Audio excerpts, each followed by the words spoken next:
Hello. Yes. Hello, everyone. We are the Active AI Driver Assistant Group. My name is Lucas.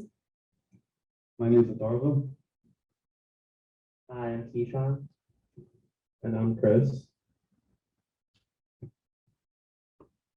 So for our introduction, nowadays we know that traffic incidents are like very common, and it is mainly caused by human operational mistakes such as inattention, misbehavior, or distractions.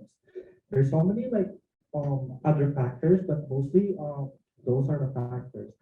So hence our objective is to create a project which is active AI driver assistance, which will help will focus on assessing driving condition and performance that will draw driver's attention using a voice-based interface. So this AI will help the driver to focus on driving, give direction, like let's say for example stop signs, and also pedestrian lanes, and also traffic lights. So for our project approach on this project, we first try to learn Python packages and also construct face object detection. Then we simulate the program using ROS and Gazebo, which is it's like a simulation for driving. And also we're still in the simulation program. We still haven't done the learning machine and deep learning, and also we haven't done AI plus one yet, or also not published AI. All right, so these are our Python packages that we use to get the job done. So we use OpenCV, NumPy, Pandas, and Keras. So we developed a face detection code where we utilize Python packages and OpenCV to create a face and a motion detection program. We installed JPEGs files using Keras image processing in order to perform operations on an image and enhance itself to extract information. So as you can see, this is our basic overview of the concept of face detection. We have the input image, color image processing, image compression, and output. And this is basically an example where it just detects that the face is neutral, so it shows that it's just neutral. And this is our road sign detection, in which we use packages such as NumPy and OpenCV to read hundreds of images to detect stop signs and enhance image processing and object and facial recognition. So as you can see from the left image over here, we see a blue square on the stop sign. So the code successfully detected the stop sign from a couple feet away.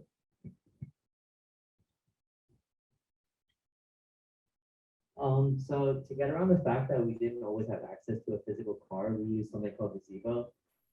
It's basically a simulation tool that mimics real world environmental conditions and physics. And a big part of that was learning ROS. My team and I spent a lot of time learning ROS because it's very helpful for cameras and monitoring, and just generally gives us a good overview of the motion of a car within the simulation environment.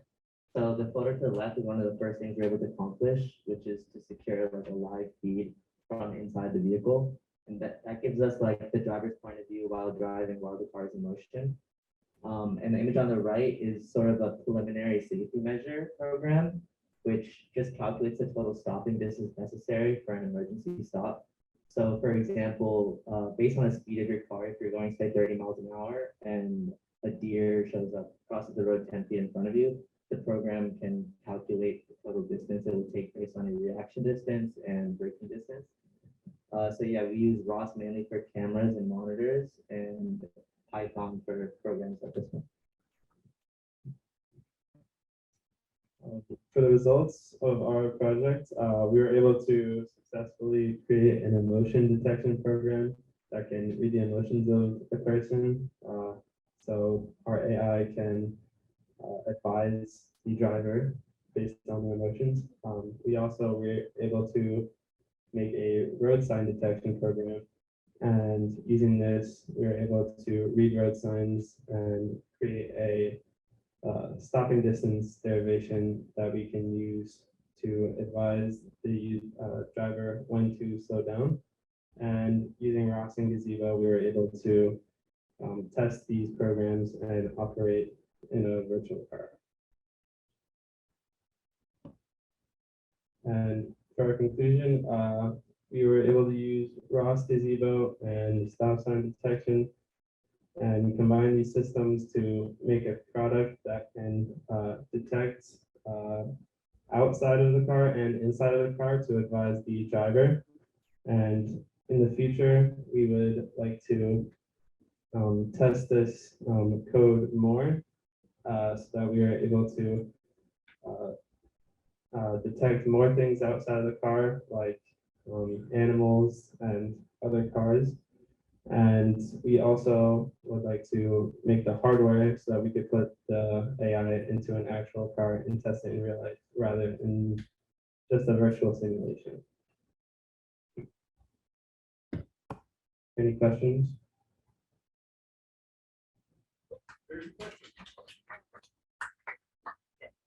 So the facial recognition is actually to detect.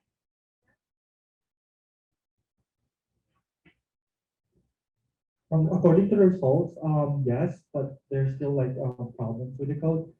So let's say, for example, if the sad, because we base it on JPEGs, like pictures that are, for example, sad, we base all the pictures from that.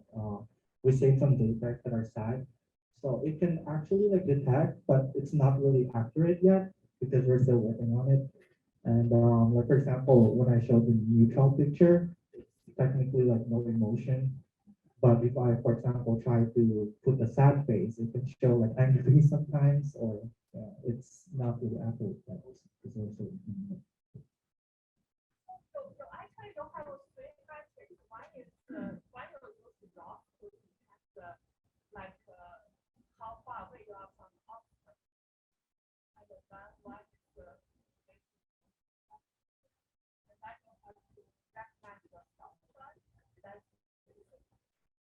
yeah, because for now we are still trying to learn Python. So we first tried to use ROS as a simulator. For example, when we actually like try to drive, we can like have a virtual or like an image in our mind.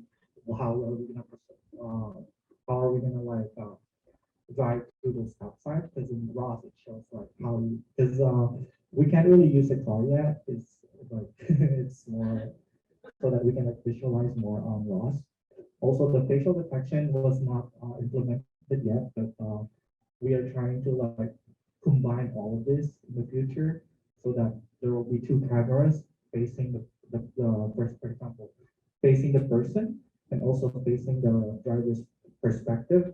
So that, for example, if let's say the driver is like sleepy or something, that AI will like help them to like stay awake, or like let's say he gets distracted, and that's how it works technically. Okay. Thank you.